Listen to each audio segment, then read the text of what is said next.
Good afternoon, good evening, and welcome to the Marketing Leaders Circle webinar, the all-new trade show experience. We've got a jam-packed hour, and we're here to discuss the topic of what do trade shows look like and what's the experience of trade shows and the future of them as we come out of where we've been for the last 2 years. And we need to think about, are we changing the shape of trade shows, not just because of the pandemic? And perhaps we need to discuss were they due to change anyway. So here to have an in-depth conversation with me about that are 4 star panelists. We've got Adrian Cotterill, Editor-in-Chief of the DailyDOOH. I'm sorry if I'm saying that incorrectly. Perfect. Mark Harrison, Chief Executive of the DPP. Eric Trabb, Chief Customer Success Officer at NAB. And Charlotte Wheeler, Director of Broadcast Technology and Sports Group and the Media Technology Production Show. So welcome panelists, thank you for joining us today. We're going to dive straight in and we're going to think about recent experiences. CES happened at the beginning of January, came back in person. It ended a day early due to COVID concerns. CES being historically one of the largest trade shows in the US, and according to Forbes, into this year 2022 attracted about 40,000 attendees, of which 30% they're anticipating were international. Now that's a huge drop from the 170,000 that CES traditionally attracts. And we saw the social media posts. Mark, you posted one of them as well. Big empty spaces. It's not the sort of trade show look that we've seen before. It's not one that really inspires a lot of confidence. And it went viral. So my question, first of all, to Mark and Adrian, please would you share your experiences of what it was like being there at CES? How did it work? How did it not work? Or was it just different? And was it worth it? After you, Mark. Okay. It was a really interesting experience. It certainly was very different. And you could make the argument that it was unsuccessful because it had 23% of its normal number of attendees. It had around about 50% of its normal number of exhibitors. But you know what? The weird thing is that CES actually managed to confirm that it's a show that's here to stay and that it was dealing with immediate circumstances and it will be back very strong, I believe. And the reason for that is that, in my view, is that the big players pulled out, mostly because they felt they just couldn't commit their staff to being on stands for several days. That makes a big impact. It's actually a relatively small number of companies make a big impact. They'll be back when it's all safe again. But meanwhile, what we saw was that a huge number of companies, particularly small ones, from all around the world still made the effort to come. And actually, in a weird way, for those of us there, it made it a better show because it was more manageable. And they got more of the attention than perhaps they normally get, which was quite rewarding. But the key thing here is that companies still did their launches. They still timed them for that moment. They just weren't there in person to do them. Major players were still doing their keynotes at that time. And so this moment in the calendar as being the moment in the year when the whole world thinks about where we are in consumer tech was actually confirmed, weirdly. It was verified. So there's no sense that there's any less appetite or any less sense of kind of passion for the moment. And crucially, nobody else does it. Nobody else does it. CES occupies a unique space. So if I was the CTA who runs CES, I'd have come away from that feeling pretty good about the future. Okay, I'm going to come back to that moment that you talked about there. But Adrian, you were there also. What were your thoughts? Yes, yeah. Well, apart from the 2021 CS, which was cancelled, I've been going since 1995, so it would take quite a lot for me not to go. I'd agree with Mark that I think it was very positive. I think it was a good event. I think they did the best that they could. I think CES was let down a little bit by some of its large exhibitors. I think LG and Sony, they didn't really say that they weren't going, but when you turned up, you normally expect a massive LG booth at every trade show you go to, full of OLED, and it was just empty. They hadn't even bothered putting carpeting on the floor. I think that did their brand a lot of harm. It was just, chipboard on the floor and some chairs. There weren't even, or some stools. There weren't even any electronic things on the stand. Sony had their usual stand with a lovely carpet, and they had like 5 exhibits, a couple of cars, a satellite dish, PlayStation, and some other things I forgot about. But the positive was, I think Mark said, places like Eureka were packed. And I think that the smaller exhibitors did really well out of the whole thing. I don't quite agree with I know it's very difficult to judge numbers. The attendance numbers are never audited. I don't think 40,000 people were there. I think maybe 20 to 30,000. They were spread out over about 4 or 5 different venues. But I think the CTA should be patted on the back. I think they put on a good show. The stuff that they did for COVID with the free tests, for the journalists and the media people, free tests as well before you got back home. The masks, the lanyard choices you could choose whether to be hugged, kissed, or not touched at all was brilliant. They did some great innovations. So I would say it was a success, and I don't think we should base the rest of the trade shows this year on what happened at CES. I think CES was the first. Congratulate them, they did a good job. Lots of lessons for people if you watch it closely. The CTA probably don't need 5 venues. When you look at what the West Hall, I know that NAB are going to be using the West Hall a lot come April. With the new West Hall, you don't need to go to the Sands Convention Center. You don't need to go down to the area for conferences. You could put it all in the convention center. So lots of learnings, but I think a big success. Just don't look at the numbers.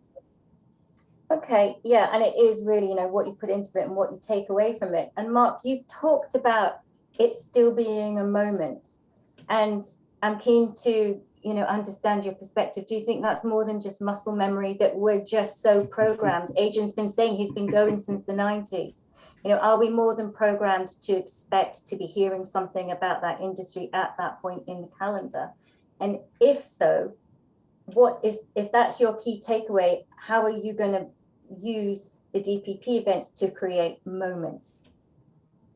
I think it's about whether a particular event owns a clear space. It just so happens that CES is the biggest trade show in the world and happens to own perhaps the biggest space. So it operates at an extraordinary scale. But if you just put that aside for a moment, just more sort of fundamentally, it's very clear what CES is about. And I think this is what's at the heart of this conversation is a proposition authentic and clear. And if it's authentic and clear, then it can either, own and maintain, or if it's brand new, it can create its moment.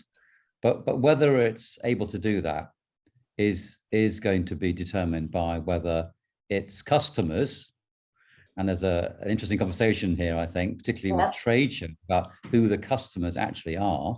If the customers decide that what you're doing is authentic and relevant and distinct, then never mind what your scale might be, you're going to have your moment. Yeah, that's a good point. Yeah, the authentic. Can I just add quickly? I know you want to move on to some of the topics, but the authentic thing is wonderful. I think people like Intel got loads of credit at CES, although their press conference was done via broadcast. They were there in person. Okay, us journalists weren't allowed in the room, but they actually bothered to go to a meetup in a single place. I don't think they were necessarily in Las Vegas, but the people doing the press conference were in person, being recorded, and they had a high quality broadcast of their press conference, and they took Q&As. Some of the things we saw, CES virtually last year in 2021 was awful. Their hybrid event was absolutely awful. Every single brand that did a press conference had just basically pre-recorded a YouTube video.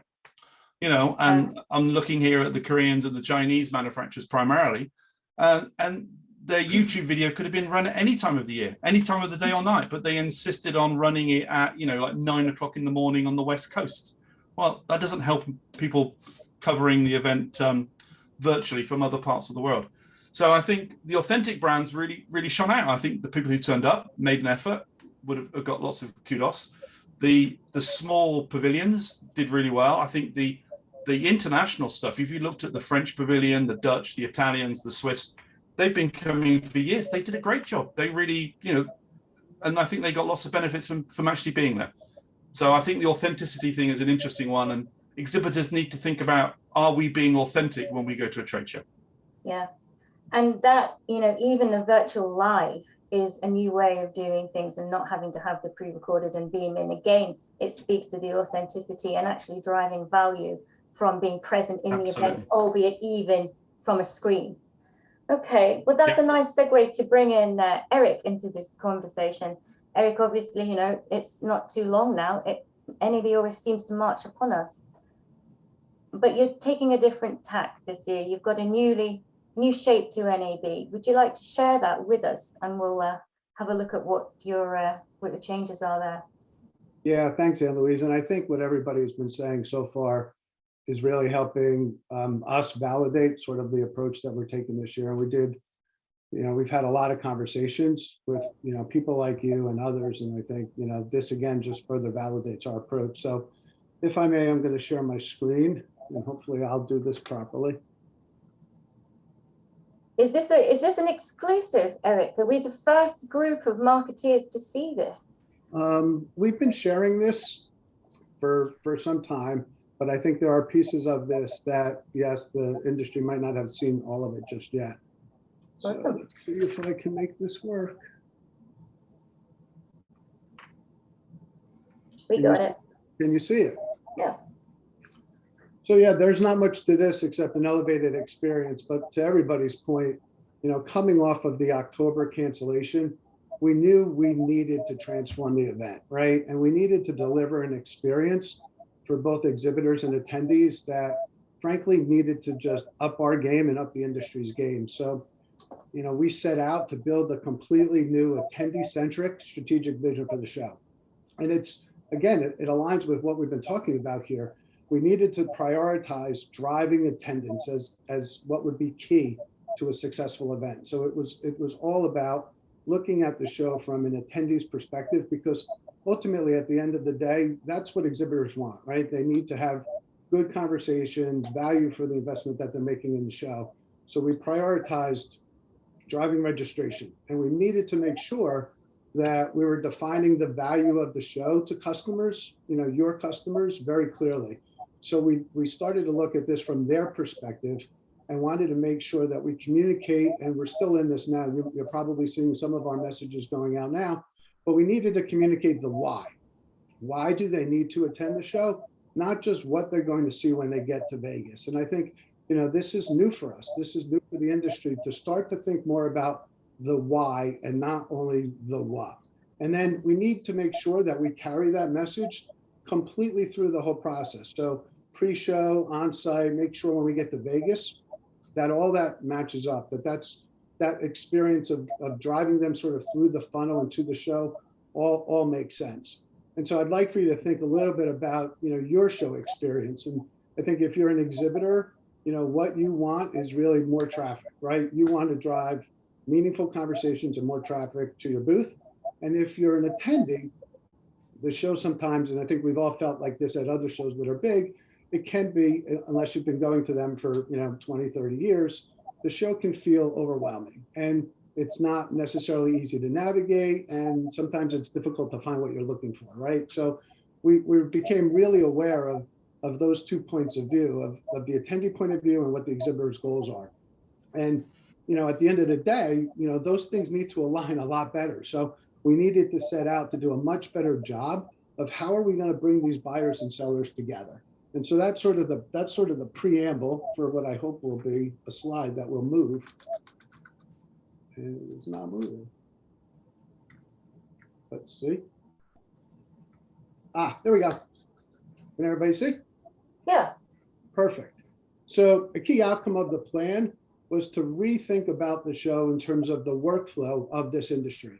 And so foundationally, we created these pillars. And these pillars are simple. We've seen sort of this before: create, connect, and capitalize. And those are our main pillars this year around building out the show. And we all know this, right? This has always been about, the creation of content, the consumption of content, but we needed to better clearly define these pillars, both from an exhibitor perspective and from an attendee perspective, and make sure all that lines up. And so I think for most of you, you sort of get these, right? Create is all things pre-production and post. So any products or services that are used in the creation of content. So graphics, cameras, editing equipment, and so forth. Connect simply is all things distribution and delivery. So content is created. How are we then connecting that content to, a viewer? So that's, transmission, it's encoding, it's compression, it's distribution, however that happens, OTT streaming and so forth, satellite, you name it. And then lastly, all this content is created, how do I make money with it? And so that capitalized piece of it is just that. So it aligns the solutions that will help people make money using that technology. Basically kind of like, where does content meet commerce? And so lastly, you're probably noticing this last piece, intelligent content. So it was important for us to figure out, some new opportunities and new audiences on the attendee side and the exhibitor side. So our research had really shown us that data and AI was really becoming a driver and, an underlying force in the business. So we decided to create a separate pillar and focus just on intelligent content, which is all things data, AI, ML, and bring that all together and pull it out a little bit and highlight it in just this one space called intelligent content. So then within each of these pillars, we are then going to offer these experiential zones. And these experiential zones are where attendees can come and be inspired and see. And let me just back up and say, we've never done this before. We've never brought all of this content out onto the show floor and then aligned all of this by workflow, right? So now attendee will have an opportunity to see new products and services, in a curated space that lines up with, their individual workflow. And then we're also creating these hubs inside of here where you can do networking. We're going to have facilitated roundtables and, trying to find a way to bring like-minded people together on the floor in a meaningful way that we're doing, right? That's something more than just rolling in a cart with some booze on it and saying, hey, calling that networking. Because, that's fine. We all like a beer, but we need to curate that experience much better than just hoping people come because we're giving them some free booze. And so this really hones in on us being able to deliver what I think everybody was missing during the last 2 years and everything that's virtual, right? It's education, network, and discovery. And that's what this is all about, right? Is figuring out a way to do education, network, and discovery, and then tying that back to each individual pillar. So everything that we're doing is now about, these main goals of education, network, and discovery. And this is going to help us tell a more powerful story and create much better experiences on both the exhibitor side and the attendee side. Now, quickly, I just have one more piece to add to all this. So the last piece of the strategy was then to also map this all back to attendees. So now our marketing teams can send a really strong targeted message about why the show matters to them and their individual curated experience, right? So, I'm not sending, a broadcast engineering message to a content creator. So we think this makes the value proposition very clear to each attendee, why they need to come to the show and what they'll need to see when they get there. And it's personalized for them. It's not just, hey, the show is open, go figure it out yourself. So this is really more than just a reorganization of the show floor. This is a completely new reorganization of the whole show, right? This is how we market it. This is how we're selling it. And this is how we're ultimately going to deliver this on site. So lastly, here's a graphic, and some of this is probably new, not having been seen by everybody yet, but this gives you the overview of the facilities that we're using. And so, as you probably know, we're not using the South Hall. So the South Hall is still under some construction, but as Adrian pointed out, this new West Hall is very exciting. It's very good space. And so we're occupying the West Hall, and in West Hall, you'll see Connect and Intelligent Content. and that's going to be anchored by AWS. And then in the North Hall, there's a combination of Capitalize and Create. Also, just trying to put some brands in here to give everybody some direction of who they might be able to see in each space. And then lastly, the Central Hall is again focused around Create and largely anchored on the corners by Grass Valley and Sony. So that concludes the highlights that I wanted to quickly share with everybody. I hope it gives you a little bit more insight into how we were thinking about the show, how we are reimagining everything from the ground up, and how we think we can deliver more value to both exhibitors and attendees. Love it. That's really good. I think as a journalist, I receive obviously all of your NAB emails, so I see an overview of all of them. I do love the way you've put the zones together, the what you call the inspiration zones. It's very clever, and very clever as well to tie that to a different hall. If anybody's not been to the West Hall, I suspect you'll enter NAB this year through the West Hall. Is that the main entrance? You will be able to enter either way, through through Central or through West. Right. If you're walking from any of the the hotels at the top of the Vegas there, it's easy enough to walk to the West Hall. It really is very, very impressive. So it's good that you're using it. I think it's great. I do think though, when we started this session, thought about the future trade shows and the landscape, and perhaps they were going to change anyway. Do you think the pause that we had, wasn't enjoyable from an event production point of view? It was a horrible time for the industry. But do you think the pause gave you the space to do this kind of strategic work that perhaps NAB needed to do for the future of the success of NAB event? Yeah, we had started some strategy planning in 19, and understanding that we needed to do a better job of delivering value for all of our communities. And I think this, while it didn't really give us the headspace or time, if you think about it, because we were really busy planning a 21 show twice. so it was busier than you might think. I mean, we really didn't have a lot of time. And in fact, the strategy for this was done, only about 6 months ago. So we're really trying to get this executed in half as much time as we normally do. We were very self-aware that things did need to change, and we needed to start that process. And maybe this did just help us get it going a bit faster. And we're prepared to sort of like see how we do with this year, and then see how these zones might be able to, change, expand, or whatever. I mean, I think we're gonna learn a lot by once we get it stood up. I think so as well. It's going to be fascinating to see how it all comes together. And thinking about shows that were planned and then planned again and then planned again, and finally it's liftoff. Charlotte Wheeler, I nearly called you by your maiden name, sorry. It has been a couple of years. You've sort of been off the blocks more than once with Media Production Technology Show, but it is back in 2022. And great strategy and great changes by NAB. They're thinking about mapping the journey back to the customer and the experiences that they're going to come to the show and engage with. Have you taken a similar approach with MPTS? I think the one key thing about our show is that we've always had that, where all our content has been free. We run over 150 free seminars across 7 theatres on the show floor. This year is no different. We've got a new dedicated virtual production theatre. Our sports theatre is back. That's a real highlight for us. We have dedicated audio, new technology theatre. So I think the one thing for us that has changed and we never got to do, which has been so frustrating, is that when we acquired BVE in August 2019, to become the only UK trade show for the media entertainment technology markets, we haven't been able to put on a show since. And it's so what people know the media production show as is not actually the same, because we doubled in size within the space of 2 months. We have all the technology manufacturers, most of them, wink, and it's a completely different show to what we ran in 2019.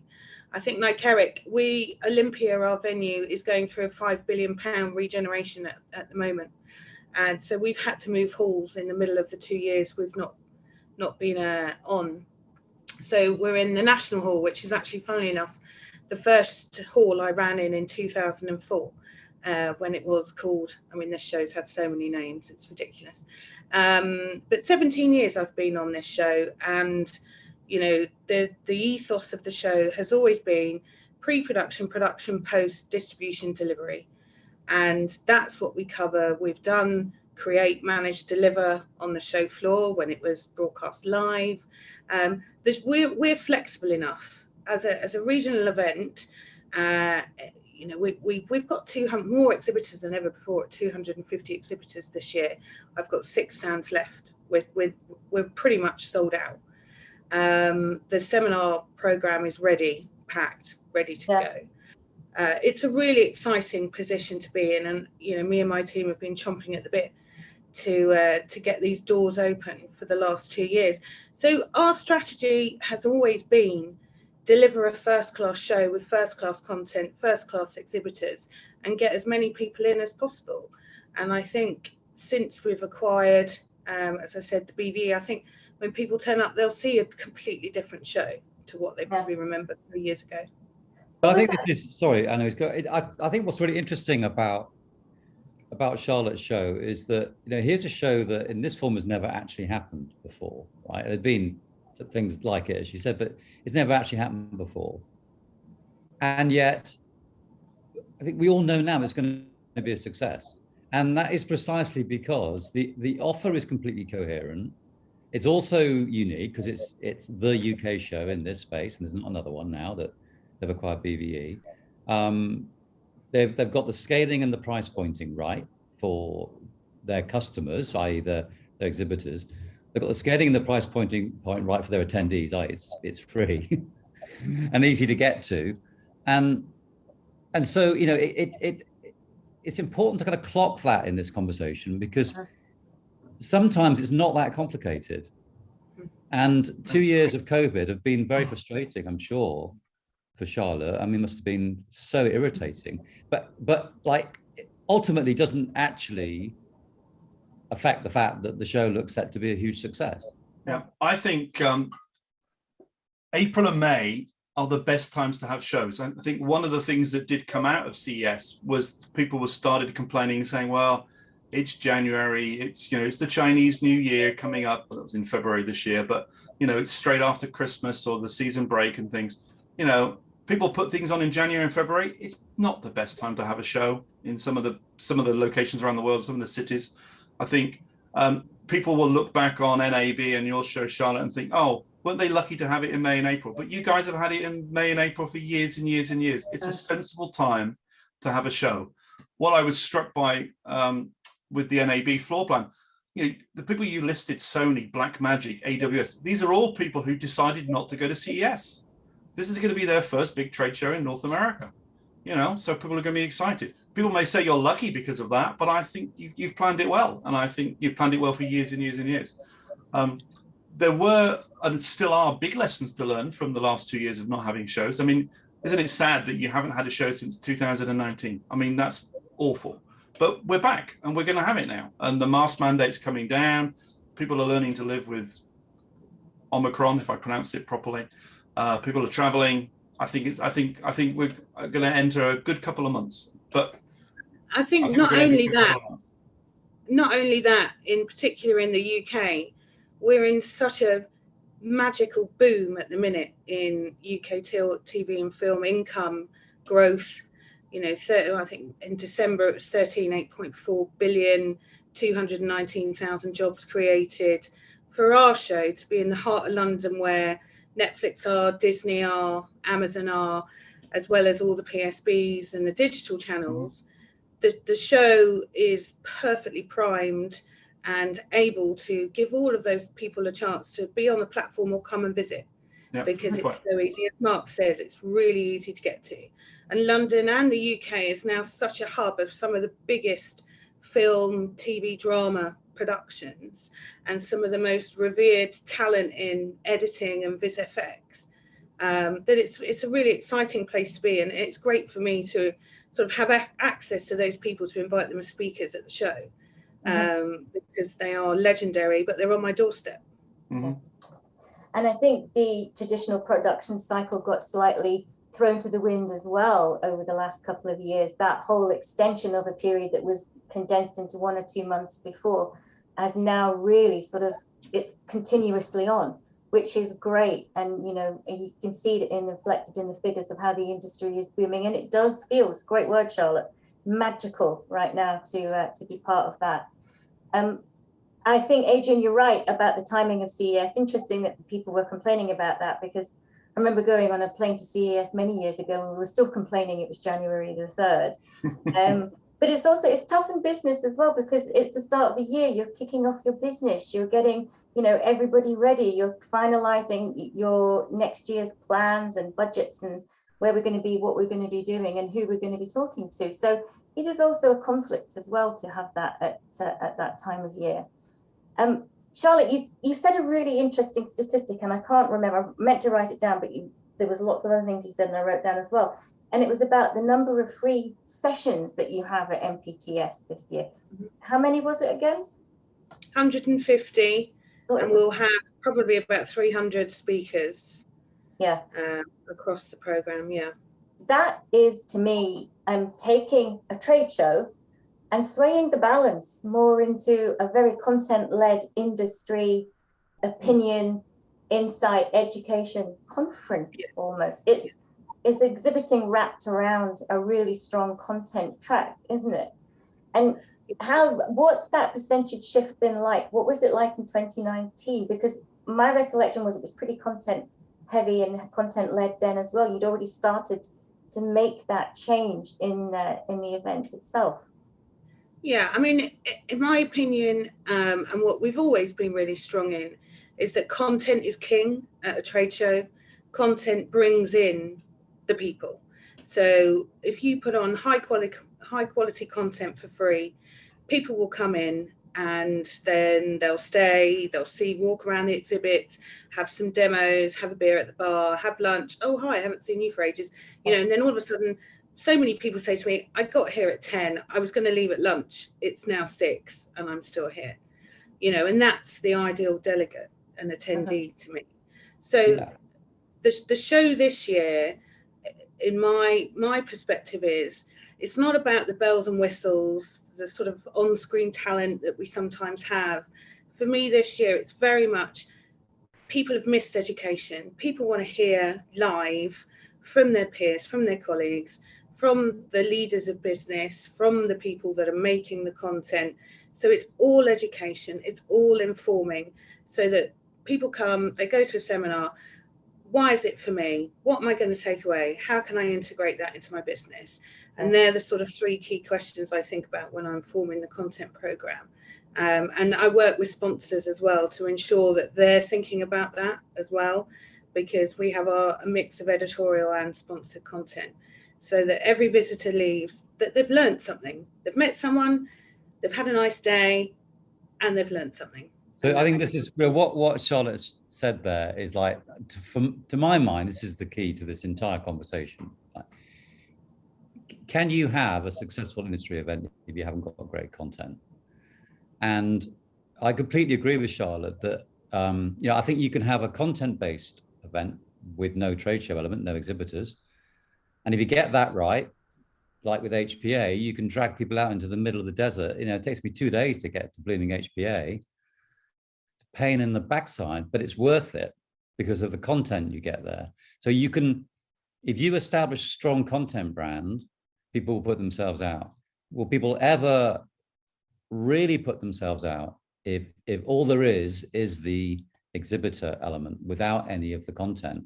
And, you know, I think it's really interesting, like that for NAB, you know, for all of Eric and his colleagues thinking about their kind of strategic positioning, the fact that those 2 guys from Devoncroft are going to be there on Saturday doing their thing will in itself bring in a bunch of significant people, of important people, because, you know, a really, really high quality content event happens at NAB. And to my mind, this is part of where IBC has gone wrong. That IBC has to my mind, cease to be associated with really great content for all sorts of reasons that we can or needn't go into. But that's the bit I think that if any show gets wrong or neglects, they do so at their peril. I totally agree, and that's such a good point. And we're here to discuss even the maybe somewhat provocative statements. Do you, Adrian, would you think that that's a sentiment you reflect on where IBC perhaps are getting it wrong? Oh, I don't know. I'm normally the most controversial person in print. I'm not sure I want to go on record to talk about IBT. Now let's concentrate on the good things. I think content's key. I think the NAB thing. I mean, how many people wrote about NAB and the Freakonomics guys? I mean, wow, when that came in my inbox, wow, that's a big thing. That's big. That's fantastic. That's a notable event. That's something from the CES playbook. When CES announced a couple of years ago that Trump's daughter was presenting, that was a big thing. Maybe for the wrong reasons, but it was a big thing.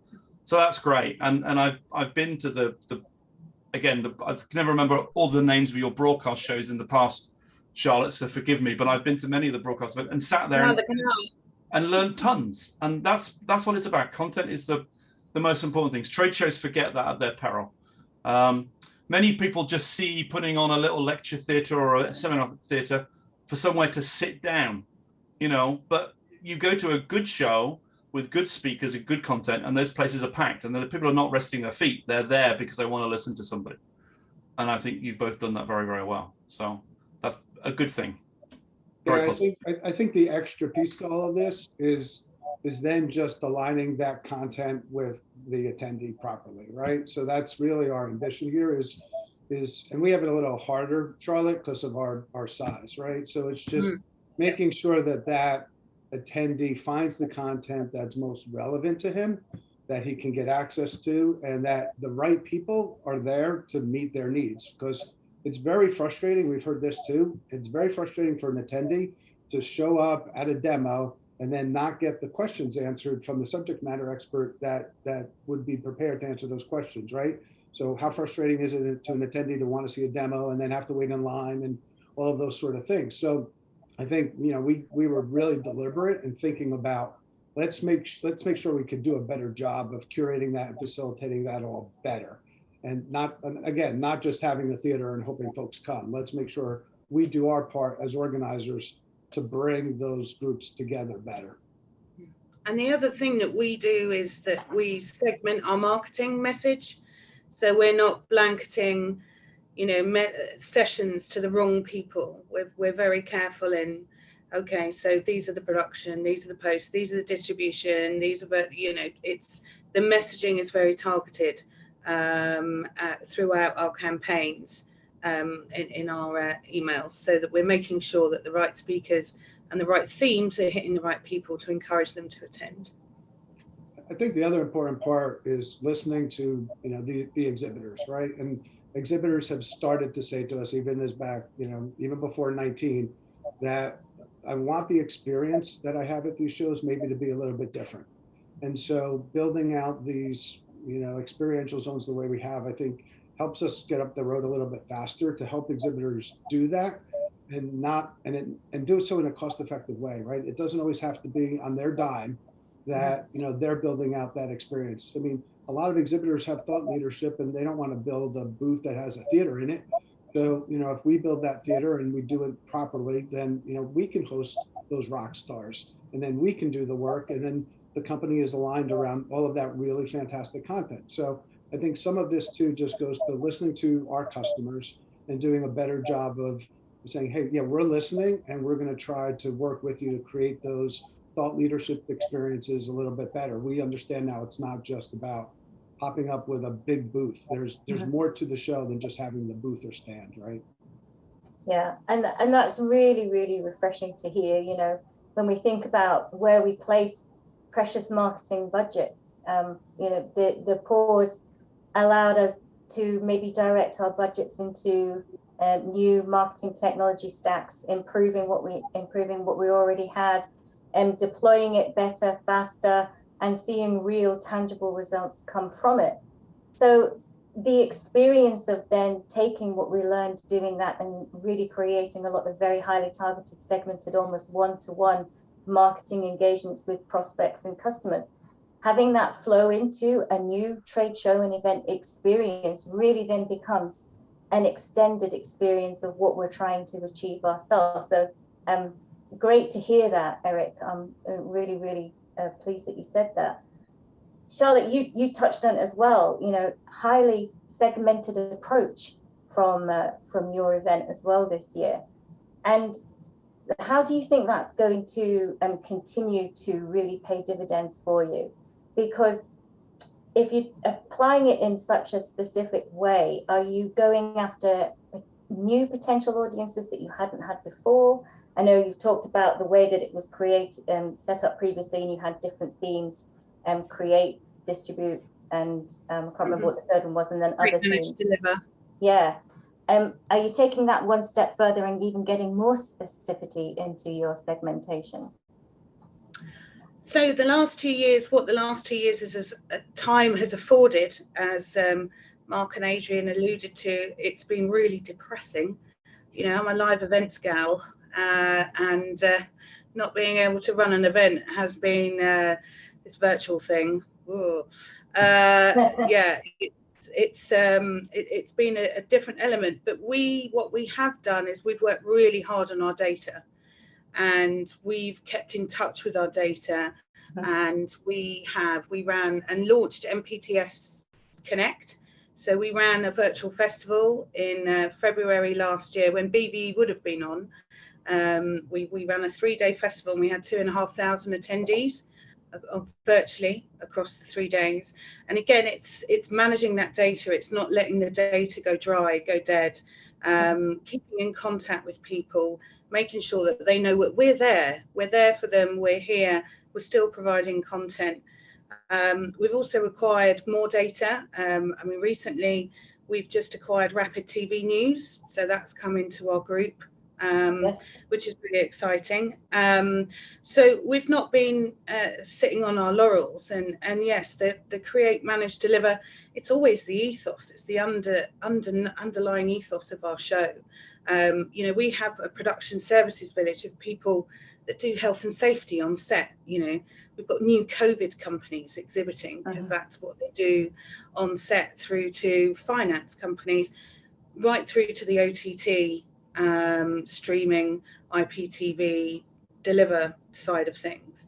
So for us, we've had a really good look at we've spent our time looking at our data. And how that's going to benefit the exhibitors, and acquiring new data. Obviously, we've still got this BVE data that we bought, and we haven't used yet, and we've got the Rapid TV News new data, and there's other new pots that have been getting in.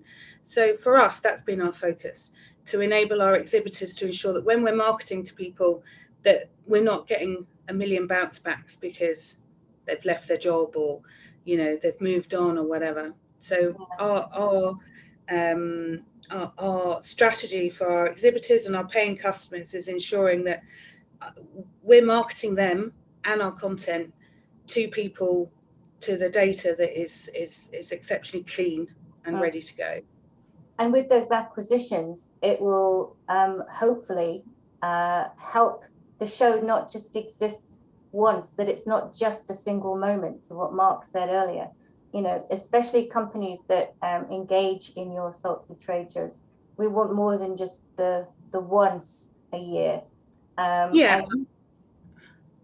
Sorry, I was going to say, I mean, one of the great things about our position at the moment is that we formed within our company, MBI, we're the broadcasters of publishers of Broadcast and Screen, but I formed the Broadcast Tech and Sport group, of which the show is mainly the heart of it. But we are able to offer other things outside of the show, so the Tech Fest, the Sports Forum, the Sports Awards, Tech Awards, the daily digital news, the print magazines. So the investment can keep rolling on throughout the year. Absolutely, and it's a 365. I hate that term. 365 option that, yes, you can take a stand at the show, but you can run some native content, have a podcast, have a webinar, attend Tech Fest, sponsor the Sports Awards. We've got a whole plethora of opportunities with different touch points to offer that just isn't just MPTS. Yeah, brilliant. I've got a comment and actually then a question for Eric, if you don't mind. I'll be very quick.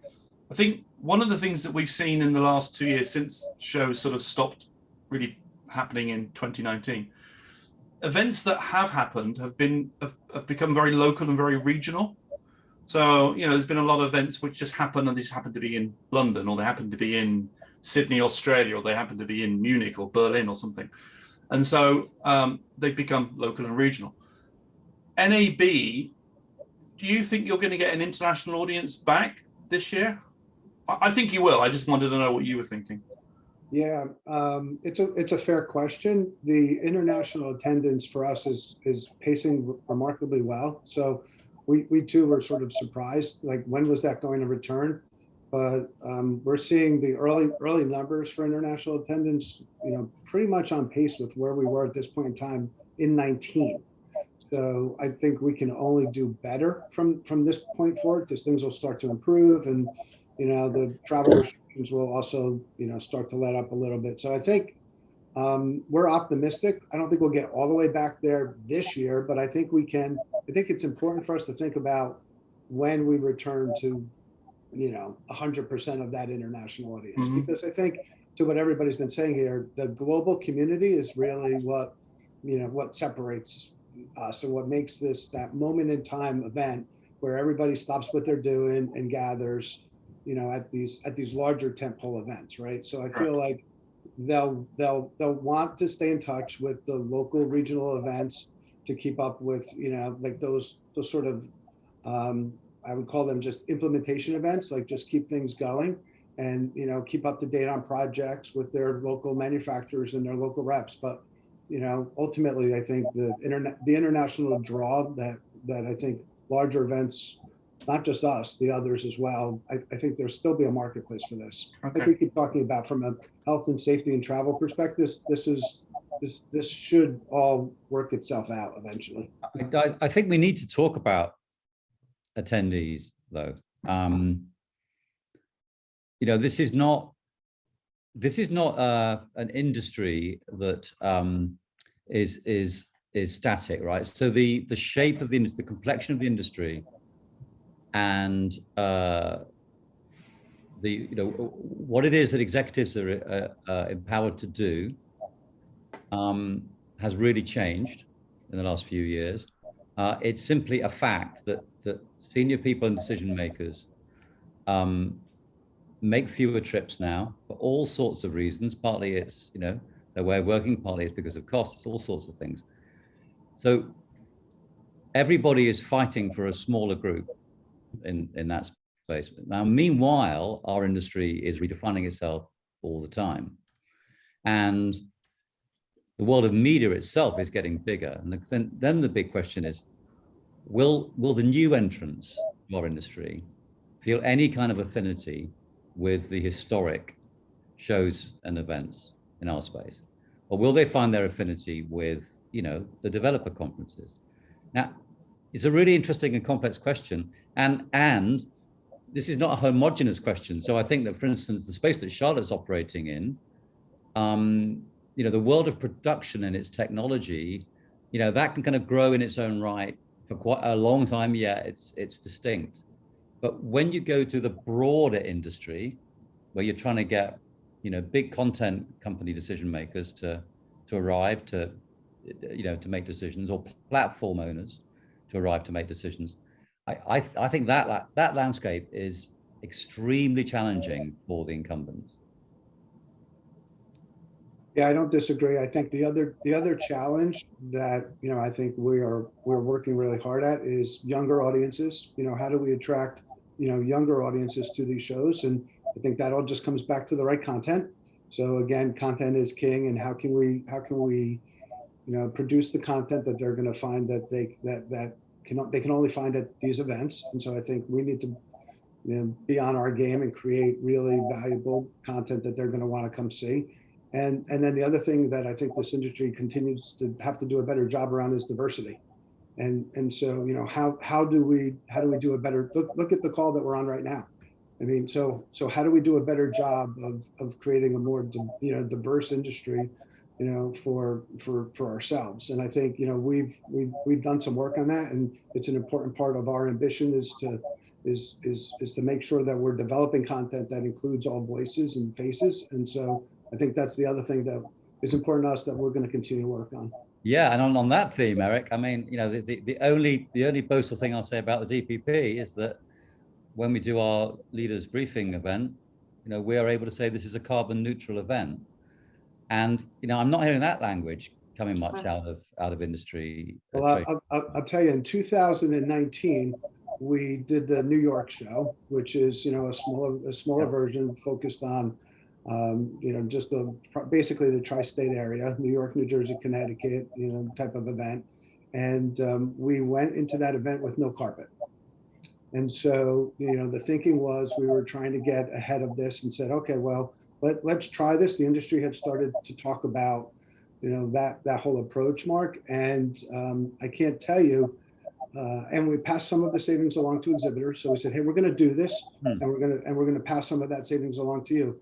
But everybody immediately, the first perception was, oh, what's going on here? Is NAB in trouble? Yeah. So it's like, why is there no carpet? What's happening here? NAB didn't put carpet down. So, you know, I think it's a global education process that, you know, we have to you know, take on, but the industry has to sort of support it too. And on that point, from our point of view, we have a sustainability launch project this year as organisers. So there won't be any more plastic bottles for speakers, all paper cups, recyclable bottles, carpets recyclable. All our features are being built with recyclable cardboard.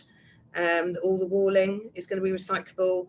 Badges are print at home, and the badge holders are going to be cardboard, so recyclable. So that's our start of commitment to sustainability. And also, as of tonight, for the Broadcast Awards, because I'm not just dressed up for this, we are no longer serving beef at our awards. Of any of our awards, no red meat will be served, as a commitment to cut down our CO2 emissions at any of our awards. Well done. So when we think about all that you've been talking about and about the reshaping of this trade show landscape, is it, and what you just said, Eric, about passing savings on to exhibitors and visitors if you're doing carbon neutral events, and these are really important factors that you have to take into consideration when you're thinking about not only producing the event but participating in the event. Is success going to look different, as in it's not just about a big show, but it's about a quality show that could be much smaller, that could be 50% virtual, 50% live, and business models that reflect that? Is that really how we're foreseeing the future shape of the landscape of trade shows? I think it'll be a mix. I think there's always going to be some value in the scalability of large events, and because there's sort of a larger ecosystem in these large events that, you know, all the companies feed off of one another. So I think there's going to continue to be value in that, but the experience in those larger events is going to continue to evolve. And then I think, yeah, to your point, I think these other more intimate events will continue to grow. They will be more targeted, and we have to figure out, you know, how to meet the needs of our attendees and, you know, your customers, and find the right mix for them. Yeah. The elephant in the room with hybrid events at the large trade shows, of course, is internet bandwidth. We all know that the Las Vegas Convention Center, Orlando, the Jacob Center, none of these places have got good bandwidth, and if they have, they charge an earth for it, and that's the big issue. Yeah. One of the big problems that we as journalists, Mark, would have had exactly the same issue as I had at CES. When Samsung decided to do a press conference online, I need to stay in my hotel room to watch the event. There's no point trying to go to the media room. There's no point trying to go to the convention center or Sands and try and get on and watch it. You know, and that might be 8 o'clock to 9 o'clock in the morning. Then I've got a face-to-face meeting. So, you know, bandwidth needs to change.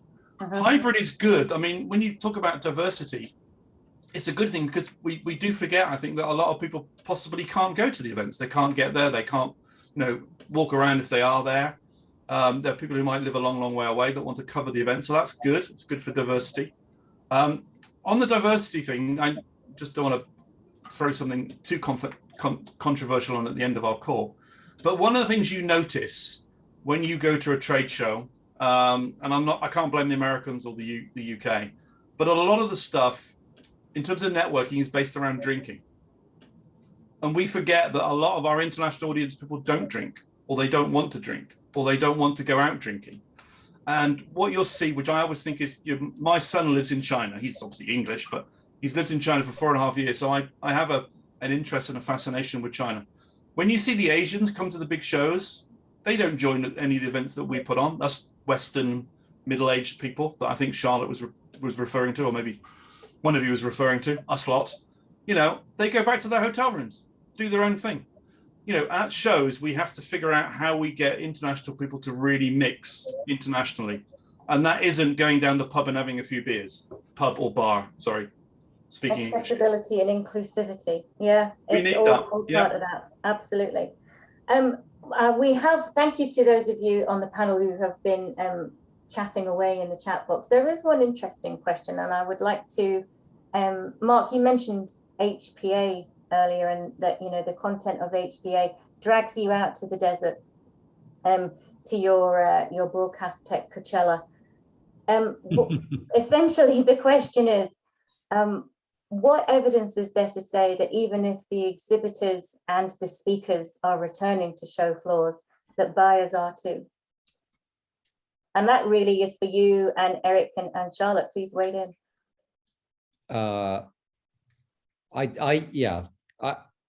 I'm not seeing buyers rushing to return to shows, and I sense that the buyers are starting to want to have different kinds of engagements. They want very high quality content-led engagements where they develop relationships, and I think it's still possible that they will go to some trouble and some expense to go to something if it's the right thing, but it has to be the right thing because they've got to demonstrate the ROI on being there, just like the exhibitor has to demonstrate the ROI in a way that didn't used to be the case. Okay. Eric, Charlotte, anything to add to that? I was going to say, we were in the fortunate position that in Q4, we were able to run 3 live awards and 3 conferences, which had about 3,000 odd people attending over those. So for me, I know that, tonight at Grosvenor House, we've got more people in there than we had in 2020 when we last ran it. In the UK, people are chomping at the bit to get back seeing each other, to get back to learn, to get back to network, have a coffee, have the beer, have a sandwich, whatever it is. So we've seen evidence already through the events that we've been able to run, the smaller scale events that we've been able to run, and even tonight, as I mentioned, we're in that fortunate position where we have other things outside of the trade show. So I don't think, from the tracking that we've seen of our registrations, which is ahead of where we were this time 2 years ago, I don't think we're going to have any problems. I think, my mini beast is different to Eric's big beast, in that, there are still people that are hesitant to get on a plane or to go to a big trade show, and I'm here to help and support that and supply them with what they need at our regional, national, whatever label you want to stick on it. But, we've got 250 exhibitors. We anticipate 8,000 to 9,000 visitors across 2 days. It's going to be energetic, it's going to be lively, and it's going to be fun. Yeah, sounds great. Sorry, I'm not going now. A nice comment from Lawrence here in the chat that people, they want to be back face to face. They just want a different experience, and we need to capture that and help create it and deliver it for them. We are at the hour. I'm sorry. Thank you everybody for participating in the chat, and Adrian done a sterling job at answering questions there.